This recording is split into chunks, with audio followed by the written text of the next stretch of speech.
అదరగొట్టే కారం రంగు రుచి ఆచి కారం పొడి. ఈ మధ్యకాలంలో చంద్రబాబు నాయుడు గారు మాట్లాడుతూ ఉన్న మాటలు ఈ రీసర్వే సబ్జెక్ట్ మీద మనమంతా కూడా చూస్తే ఒకసారి ఈ భూమండలం మీద నిజంగా ఇంతటి దారుణమైన క్రెడిట్ చోరీ చేయగలిగిన వ్యక్తి ఇంకొకడెవడైనా ఉండగలడా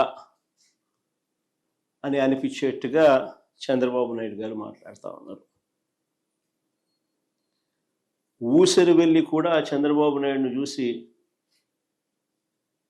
బహుశా సిగ్గుపడుతుందేమో. అంతటి దారుణమైన మోసాలు, అంతటి దారుణమైన అబద్ధాలు. నేను సూటిగా చంద్రబాబు నాయుడు గారిని అడుగుతా ఉన్నా, మీ ద్వారా ప్రజలందరి తరపున అడుగుతా ఉన్నా, అయ్యా 4 సార్లు సీఎం అని చెప్పి చెప్పుకునే ఈ పెద్ద మనిషి చంద్రబాబు నాయుడు, నేను అడుగుతా ఉన్నా, భూముల రీసర్వే చేయాలన్న కనీస ఆలోచన అయినా కూడా నీకు ఎప్పుడైనా గతంలో వచ్చిందా అని? కనీసం ఆలోచన అయినా నీకు గతంలో ఎప్పుడైనా వచ్చిందా అని? ప్రజలు ఇబ్బందుల్లో ఉన్నారు, రైతన్నలు ఇబ్బందుల్లో ఉన్నారు, రకరకాల సమస్యలు ఎదుర్కొంటా ఉన్నారు. భూ సమస్యల మీద, వారి సమస్యల మీద కనీసం నీకు ఎప్పుడైనా రీసర్వే చేయించి వాళ్ళ సమస్యలన్నీ తీర్చాలి అని చెప్పి కనీసం నీకు ఏ రోజైనా ఆలోచన అయినా వచ్చిందా చంద్రబాబు గతంలో అని అడుగుతాను. ఈరోజు క్రెడిట్ చోరీ తీసుకుంటూ తాను మాట్లాడుతూ ఉన్న మాటలకు నిజంగా ఈ పెద్ద మనిషి సిగ్గుపడాలి. అసలు భూముల రీసర్వేకి మూలం ఎక్కడి నుంచి వచ్చిందో తెలుసా? 2019 కన్నా ముందు నా 3648 కిలోమీటర్లు సాగిన నా పాదయాత్రలో మార్గ మధ్యంలో రైతన్నలు పడతా ఉన్న అవస్థలు, ఇబ్బందులు చూసిన తర్వాత భూములకు సంబంధించి వాళ్ళ లేవనెత్తిన సమస్యల పరిష్కారం నుంచి, ఆ ఆలోచనల నుంచి, వీటికి పరిష్కారం చూపాలన్న తపన, తాపత్రయం నుంచి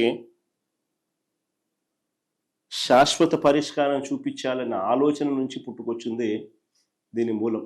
చెప్పిన మేరకు 2020 డిసెంబర్ 21వ తారీఖున 100 ఏళ్ల తర్వాత 1923లో బ్రిటిష్ ప్రభుత్వం తర్వాత సమగ్ర భూ సర్వే రికార్డ్స్ అన్ని అప్డేట్ చేయడం, సిస్టమ్స్లోకి రిఫార్మ్స్ తీసుకొని రావడం మొదలుపెట్టి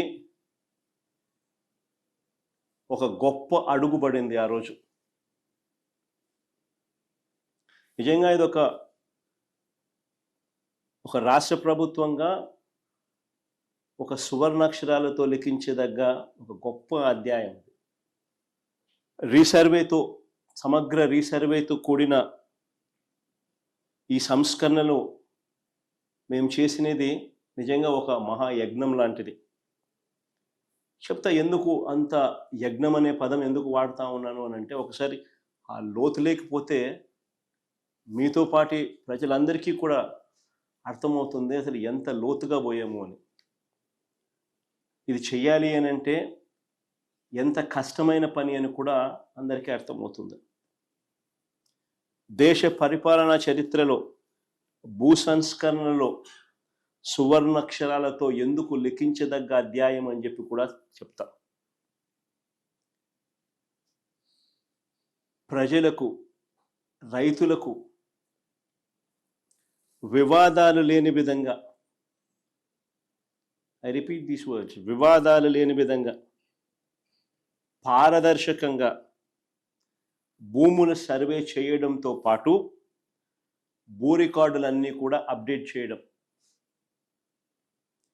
వాటిని ట్యాంపర్ చేయలేని విధంగా ఫిజికల్ అండ్ డిజిటల్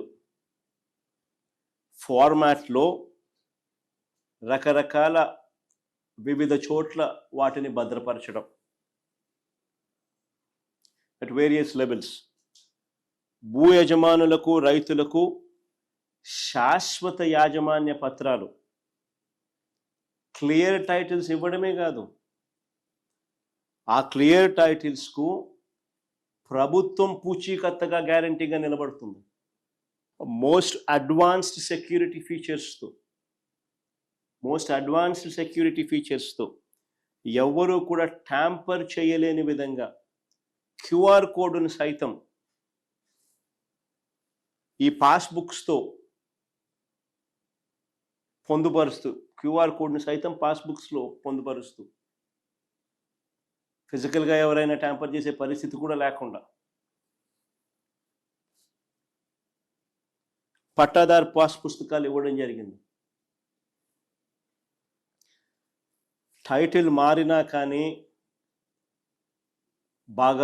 భాగస్వామ్యమే భాగాలు పరిష్కారంలో తల్లిదండ్రులతో పిల్లలు తండ్రుల మధ్య లేదా అన్నదమ్ముల మధ్య టైటిల్స్ మారినా కానీ, లేదా క్రయ విక్రయాల ద్వారా ఏదైనా టైటిల్స్ మారినా కానీ automatic sub divisions, automatic protocol ప్రకారం మ్యూటేషన్ జరగడం,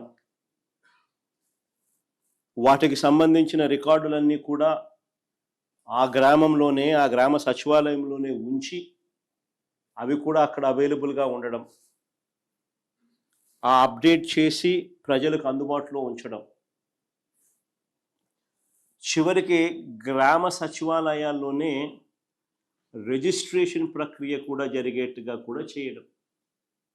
ఇదొకటే కాదు, రియల్ టైం అలర్ట్స్. మీరు ఏదైనా భూమి ఏదైనా మీరు అమ్మినా, మీ భూమి ఏదైనా మీరు కొనుగోలు చేసినా, మీ భూమికి సంబంధించిన ఎక్కడైనా లావాదేవీలు ఎక్కడ ఏం జరిగినా, ట్రాన్సాక్షన్ జరిగినా మీకు రియల్ టైం అలర్ట్స్ వస్తాయి మీ ఫోన్కు. రియల్ టైం అలర్ట్స్తో మన గవర్నమెంట్ పోర్టల్ను అప్గ్రేడ్ చేయడమే కాకుండా రియల్ టైం డేటాతో దాన్ని అప్డేట్ చేయడం. నేను అడుగుతా ఉన్నా, దీన్ని మహాయజ్ఞం అని అంటారు. Look at the depth. చేయాలనుకున్నది ఏ స్థాయిలోకి వెళ్ళి చేశాము అన్నదానికి this is the depth. Chandrababu Naidu garu 8 పదులు వయసున్నా కూడా నువ్వు ఎప్పుడైనా ఇలాంటివి విన్నావా, చూసావా, చేసావా అని అడుగుతా ఉన్నా చంద్రబాబు.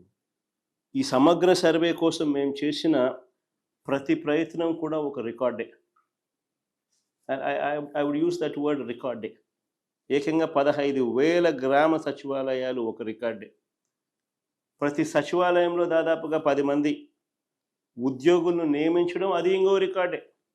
దీనికోసం ఒకే ఒక నోటిఫికేషన్ ఏకంగా 134,000 మంది ఉద్యోగులు నియామకం. ఎవ్వరూ కూడా ఎప్పుడూ కూడా అధిగమించలేని, తుడిచివేయలేని ఒక సూపర్ రికార్డ్ ఇది.